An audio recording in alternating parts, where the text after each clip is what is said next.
தமிழக மக்கள் அனைவருக்கும் எதிரையும் வணக்கம். அதாவது தமிழ்நாட்டில் எந்த ஒரு அரசியல் தலைவருக்கும் வரக்கூடாத ஒரு சுச்சுவேஷன், எந்த ஒரு அரசியல் கட்சிக்கும் வரக்கூடாத ஒரு சுச்சுவேஷன். ஆக்சுவலாக தொடர்ந்து இந்த விஜய் சார்ந்து பேசுகிறனால நான் ஏதோ விஜய் கட்சிக்காரங்களாம் நினச்சிடாதீங்க. தயவு செஞ்சு நான் ஒரு வேண்டுகோளாக வைக்கிறேன். நான் நாம் தமிழர் கட்சிக்காரன் கிடையாது, திமுகவும் கிடையாது, அதிமுகவும் கிடையாது. ஜஸ்ட் வெளியே இருந்து ஒரு பார்வையாளராக ஒரு மாற்றத்திற்கு வேண்டி வந்த களத்தில் நின்று போராடுற சில கட்சிகளை பற்றி நம்ம பேசுகிறோம். நலம் விரும்பிகளாக வெல்விஷராக நம்ம பேசிகிட்டு இருக்கோமே தவிர வேறு எதுவும் கிடையாது. பின்னாடி உள்குத்தம் கிடையாது, ஒரு நரேட்டிவும் கிடையாது. ஸோ அப்படி இருக்கிற சுச்சுவேஷனில் இன்றைக்கி இப்படி ஒரு ஒரு ஒரு ஒரு ப்ரெஷர் வந்து ஒரு தலைவருக்கு புதுசாக, அதாவது வந்து களத்தில் புதுசாக இறங்கி இருக்கிற இந்த கிரவுண்டில் இறங்கி விளையாடுற ஒரு பையனுக்கு இப்படி ஒரு டெஸ்ட்டை கொடுத்தா எப்படி இருக்கும்? அதே மாதிரி தான் ஒரு பக்கம் சிபிஎஃப்சி சர்டிஃபிகேட்டு பிரச்சனை, இன்னொரு பக்கம் என்னென்னா சிபிஐ 5 மணி நேரம் 7 மணி நேரம்னு சொல்லிட்டு அங்கே ஒரு விசாரணை. ஸோ இன்னொரு பக்கம் தேர்தல். இது எல்லாமே போயிட்டுருக்க சுச்சுவேஷனில் கம்ப்ளீட்டாக முடக்கி போட்டாங்க. இப்போ இதில் ஒரு ஒரு மிகப்பெரிய ஒரு வாதமாக வந்திருக்கிற ஒரு விஷயம் என்ன தெரியுமா? இது வரைக்கும் இந்த நியூஸ் இப்படி வந்தது கிடையாது. இதுக்கு நேற்று வரைக்கும் சிபிஐ விசாரணை, சிபிஎஃப்சி ஜனநாயகம்னு ஓடிட்டு இருந்துச்சு. அந்த படமே கம்ப்ளீட்டாக அந்த தேர்தலுக்காக எடுக்கப்பட்ட படம். ஸோ தேர்தல் முடிஞ்சதுக்கப்புறம் அந்த படம் வந்துச்சுன்னா அந்த ஹைப்பு மொத்தமாக போச்சுது.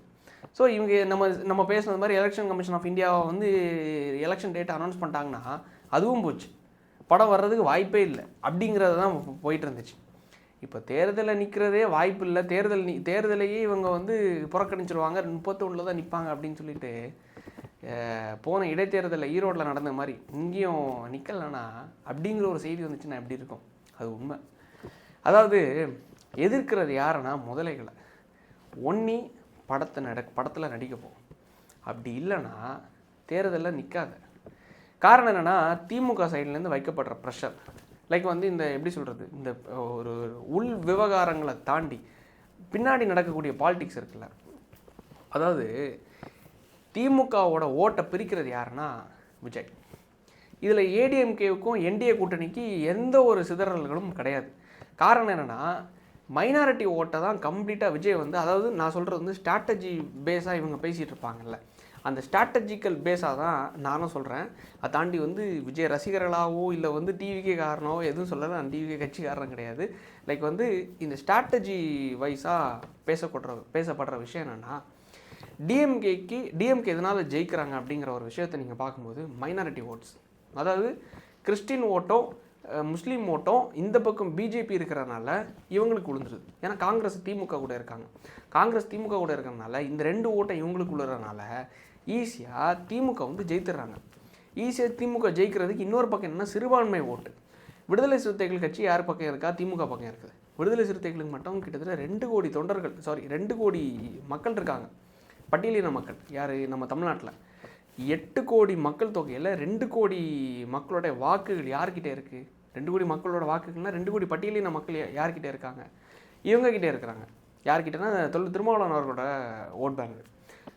ஒட்டுமொத்த ஓட்டம் அவருக்கு உழாமல் இருந்தால் கூட அதில் பெருவாரியான வாக்குகள் வந்து அவர் சார்ந்து இருக்குது, அவரோட சமூகம் சார்ந்து இருக்குது. அதை தாண்டி இப்போ கூட ஆர் ராசா சொன்னார் அவர் ஒரு ஜாதிய தலைவர். அது காரணம் என்னென்னா அவங்க எல்லாமே அந்த பட்டம் கட்டி தான் வச்சுருக்காங்க. சரி, அந்த கண்டென்ட்டுக்குள்ளே நம்ம போக வேணாம்.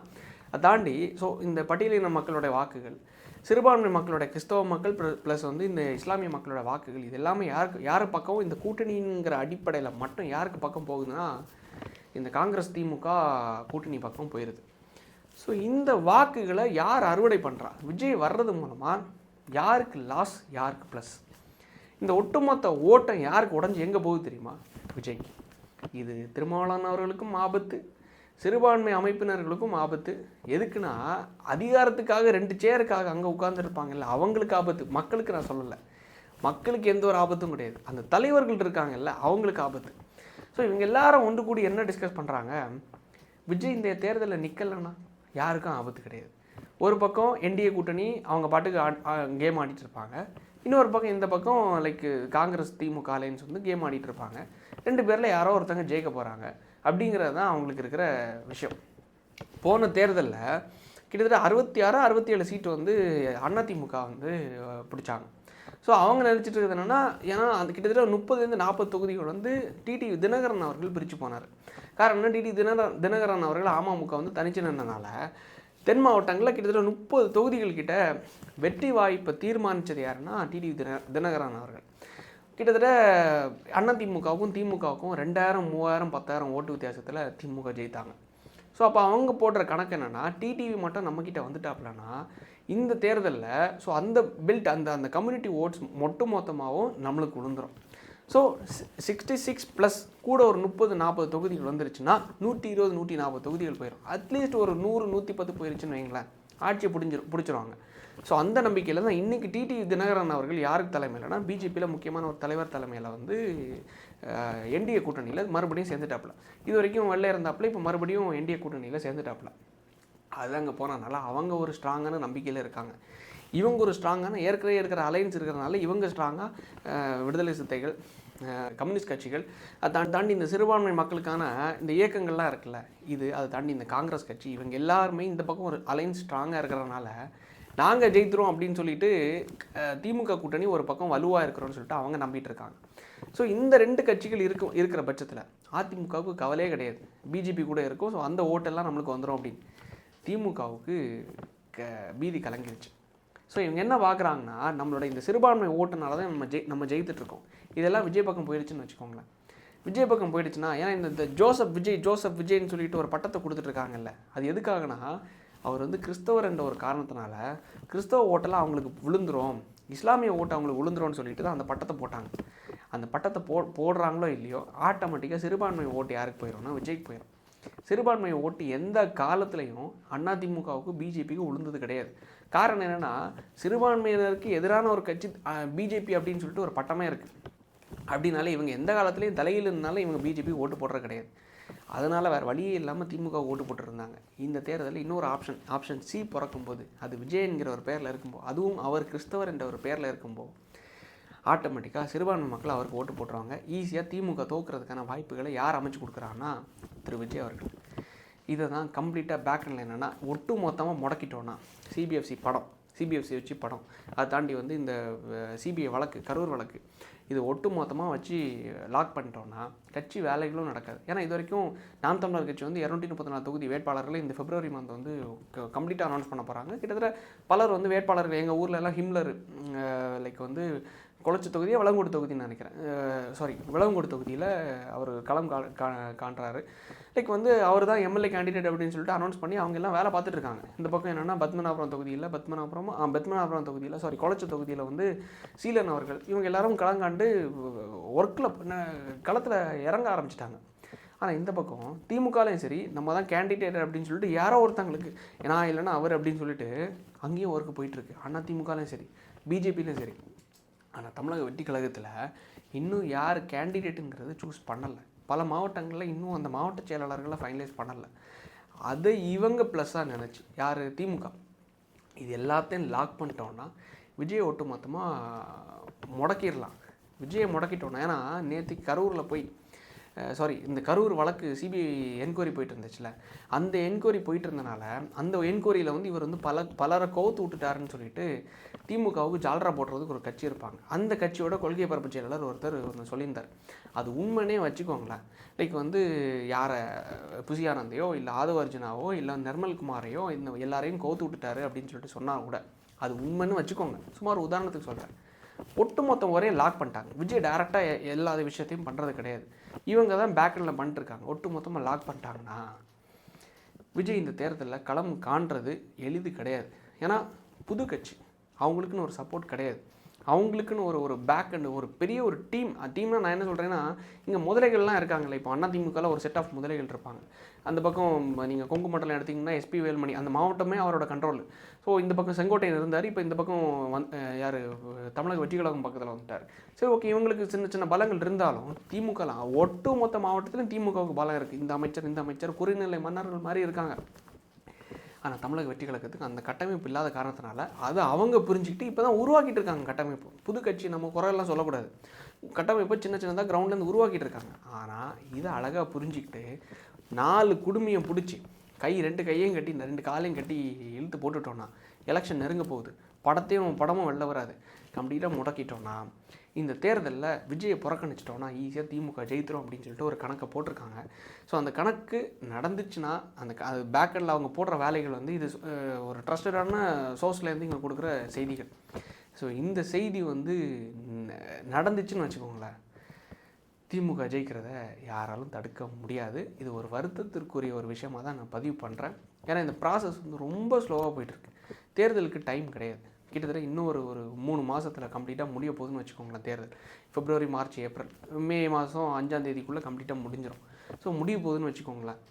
இந்த சிபிஎஃப்சி, இந்த சென்சார் போர்டு, இந்த சிபிஐ வழக்கு ஒட்டு மொத்தமாக இவனுங்க வந்து பேக்ரவுண்டில் பண்ணுற நெருக்கடிகள்லாம் இந்த ஒரு மனுஷனாக இருந்து எப்படி அந்த கட்சியை பண்ண போகிறாரு, வழி நடத்த போகிறாருங்கிறது தெரில. இதுக்கு சில கட்சிகள் ஜால்ரா போடுறது பார்த்தா இன்னும் வருத்தத்துக்குரிய விஷயமா இருக்குது. உண்மையிலே வருத்தமாக கதறது யார் தெரியுமா? மக்கள். நேற்று கோயம்புத்தூரில் அந்த ஃபோட்டோ போடுறேன், வீடியோ போடல, அது வெட்டுறானுங்க. நேற்று கோயம்புத்தூரில் நைட்டு நடந்தது. ஒரு பையனை போட்டு ஓட விட்டு வெட்டுறான். அதுக்கு முந்தின நாள் சென்னை வேளச்சேரியில் ஒரு சொமாட்டோ டெலிவரி பாயை போட்டு வெட்டுறான். இந்த ஒரு டெலிவரி பாய் உனக்கு என்னடா இது பண்ணால் இந்த பக்கா கஞ்சா போதையில் இங்கே ஒரு அமைச்சர் சொல்கிறாரு 0 கஞ்சா அவன் தமிழ்நாட்டில், அவனை போட்டு வெட்டுறான் சென்னை வேளச்சேரியில் சிட்டிக்குள்ளே. அதுக்கு போன மாதம்தான் திருத்தணியில் ரயில்வே ஸ்டேஷனுக்கு பின்னாடி ஹிந்திக்கார ஒரு பையனை போட்டு வெட்டினான். அந்த வெட்டினா அவனை நைட்டு போட்டு பீகாருக்கு அமுச்சு விட்டான். அந்த வெட்டு இருந்தால் எது என்ன அவசரத்தில் அமுச்சு விட்டாங்க, மொத்தமாக ஊற்றி மூட்டாங்க.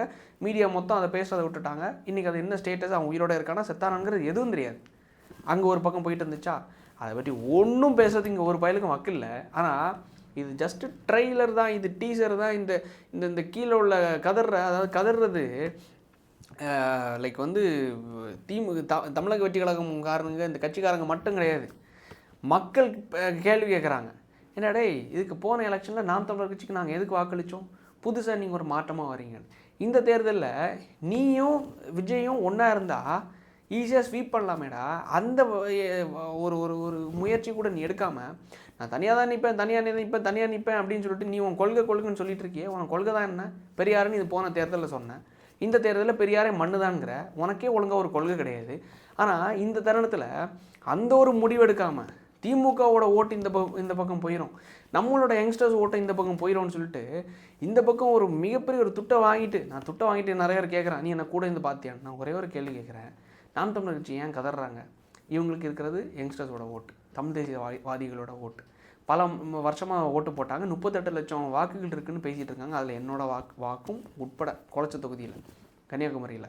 இவ்வளோ இருந்தும் திமுகவோட மைனாரிட்டி ஓட்ஸ், கிறிஸ்தவர்கள் ப்ளஸ் இஸ்லாமிய மக்களோட ஓட்டு மொத்தமாக அந்த பக்கம் டைவெர்ட் ஆகுது. அது எதுனா டிவிக்கு டைவெர்ட் ஆகுதுன்னு. இந்த ஒட்டு மொத்தமாக கதறல்னால தான் நாம் தமிழர் கட்சிக்கும் டப்பா டான்ஸ் ஆடுது, இந்த பக்கம் திமுகவுக்கும் டப்பா டான்ஸ் ஆடுது. ஸோ முடிவு பண்ணிட்டாங்க, இந்த எலெக்ஷனோட நம்மளுக்கு வாக்கு வந்து கம்ப்ளீட்டாக ஓட் பேங்க் கம்மியாக போகுது. அதுக்கு முன்னாடி எந்த அளவுக்கு பேசி நம்மளுக்கு ஓட் பேங்கே லைக் வந்து பேங்க் பேலன்ஸ் ஏற்ற முடியுமோ அந்த அளவுக்கு இது பண்ணிகிட்டு இருக்காங்கிறதான் பச்சை தெரியுது. நான் எதுக்கு கூட இருந்து பார்க்கணும்? பேசுகிறது நீ அவன் வெட்டுப்பட்டவனு இந்த திமுகவோட லா அண்ட் ஆர்டரை பற்றி பேசுகிறியா, இல்லை வந்து ஆசிரியர்கள் லைக் போராட்டம் பண்ணுறதை பற்றி பேசுகிறியா, ஆசிரியர்கள் மேலே வழக்கு போட்டதை பற்றி பேசுகிறியா? அதை அதிகமாக பேசி நீ அந்தளவுக்கு அது பேச்சு பொருள் ஆக்குறியான்னு பார்த்தா அது ஒன்றும் கிடையாது. தற்குறி இது மட்டும்தான் தெரிஞ்சது எதுக்கு நாம் தமிழர் கட்சிக்கு. ஸோ இது சத்தியமாக வருத்தத்துக்குரிய ஒரு விஷயமா இருக்குது. நான் அது ரொம்ப சொல்லி இது பண்ண விரும்பல. கேட்டால் கதறாங்கன்னு. சரி கதறாங்கன்னு வச்சுக்கோங்களேன். தமிழக மக்கள் கதறிட்டு இருக்காங்க, அதுக்காக அந்த பிரதிபலிப்பாக நாங்கள் பேசுகிறோம், அவ்வளோதான். என்னதான் இருந்தாலும் பேசியும் ஒன்றும் பிரயோஜனம் இல்லை. அது கம்ப்ளீட்டாக விலை போனவங்க தான். லைக் ஒரு வருத்தத்துக்குரிய ஒரு விஷயமாக தான் இருக்குது. இந்த அளவுக்கு ஒரு தூய தமிழ் தேசிய இயக்கமாக கட்சியாக இருந்த ஒரு கட்சி இந்த அளவு வளர்ந்து வந்துச்சு, 38 லட்சம் வாக்குகள் வாங்கினாங்களே, ஒரு அதிகாரத்தில் போகணுமே, மக்களுக்கு எதாவது செய்யணுமேன்னு பார்த்தா கடைசி வரைக்கும் பேச்சு தான். பேசியே இந்த தமிழ்நாட்டை விற்க போகிறாங்கன்னு தான் நினைக்கிறேன். பார்க்கலாம், நல்லதே நடக்கட்டும். எந்த ஒரு ஒரு ஒரு ஒரு நல்ல ஒரு மாற்றத்தை எதிர்பார்த்து எல்லாரும் காத்துட்ருக்கோம். பொறுத்து இருந்து பார்க்கலாம். நன்றி, வணக்கம்.